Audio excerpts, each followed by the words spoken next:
All right, today we're jumping into the incredible story of Jamie Dimon.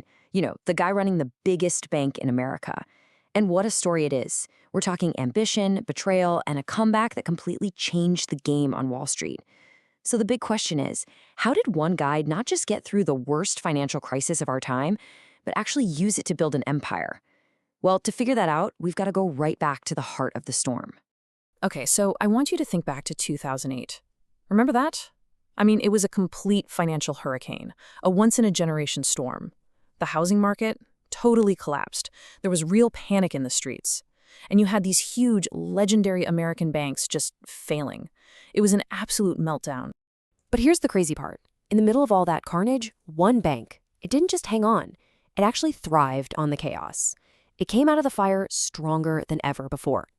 And that bank was JPMorgan Chase. So you have to ask, how in the world did they do that? Well, the answer, it all comes down to the guy at the top.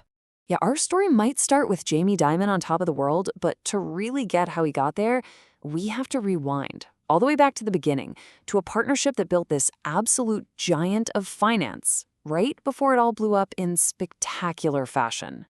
So picture this. Dimon graduates from Harvard Business School, top of his class.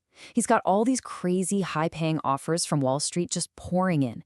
And what does he do? He says no thanks to all of them.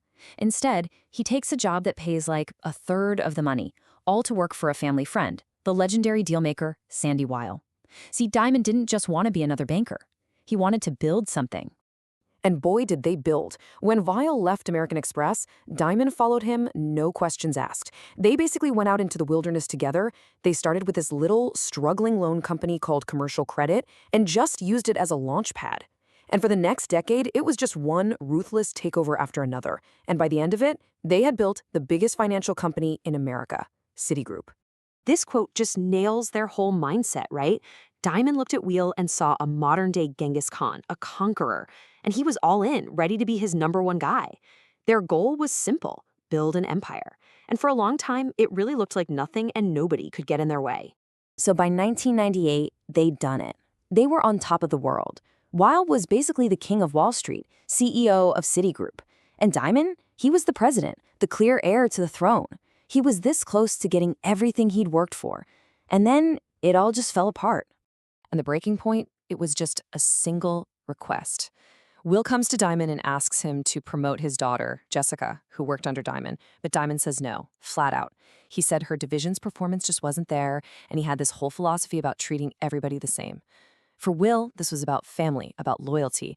For Dimon, it was about performance, about merit. A total clash. And boom, just like that, it was over. After 15 years of building this thing together, side by side, Dimon gets fired by his own mentor. No ceremony, just out. Suddenly, he's unemployed, an outcast from the company he literally helped build from nothing. And the fallout was immediate, and it was personal. I mean, this wasn't just losing a job. This was a soul-crushing failure that hit his whole family hard. Imagine, one day you're the heir to the biggest firm on Wall Street, and the next day, you're a nobody, overnight. But you know what they say? The best revenge is massive success. And Dimon did not sit around feeling sorry for himself. Nope. Being out in the cold, it gave him a totally new perspective, a new mission. He decided he was going to find a struggling company and fix it. His way, no compromises. And he found his shot with Bank One, this poorly managed company out in Chicago.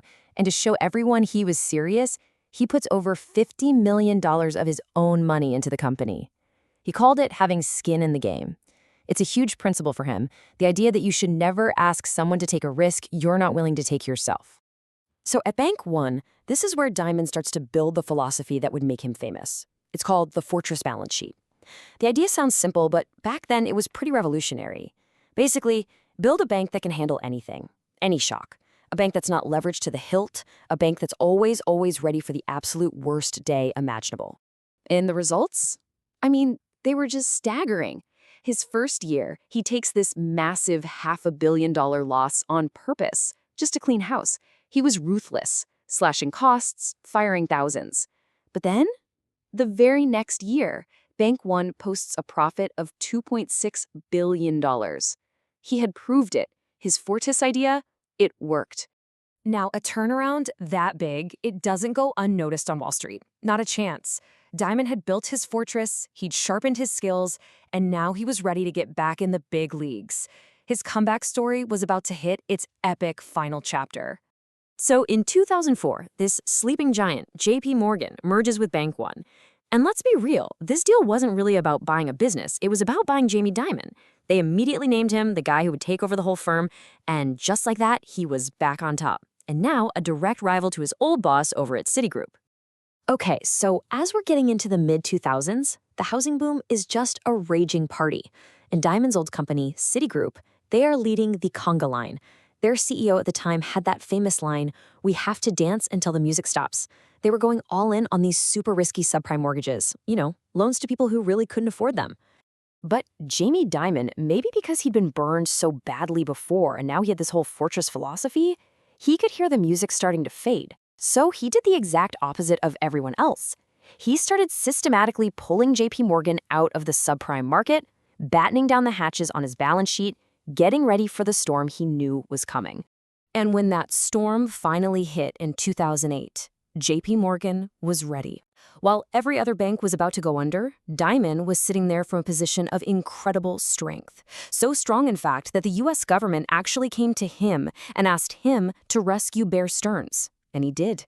He bought them for just $10 a share. A year before, their stock was at $170. What a deal.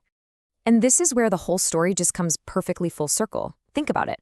On one side, you've got Citigroup, the company that kicked him out. They were drowning in subprime loans, they lost a ton of money, and they needed the government to bail them out. Then on the other side, you have JPMorgan, the fortress he built. Minimal risk, they're strong enough to buy a competitor, and this is the incredible part. They stayed profitable every single quarter, right through the worst of the crisis. Years later, someone asked his old mentor, Sandy Weill, if he regretted firing Dimon. If he wished Jamie had been running Citigroup when everything hit the fan. And his answer says it all. Oh, I think there's no question. Right there, that's the moment. The student had officially become the master. And that brings us right up to today. Jamie Dimon is basically the last one, the last man standing. He's the only CEO of a major bank left who steered his ship through the 2008 crisis before, during, and after. It's just a massive testament to that fortress he built. So it leaves you with this final thought, doesn't it? Getting fired from Citigroup, that was probably the worst professional failure of his life. But you have to ask, without that failure, would he have ever come up with the fortress idea that made him so successful? It kind of makes you wonder, How are the failures in our own lives shaping our biggest wins?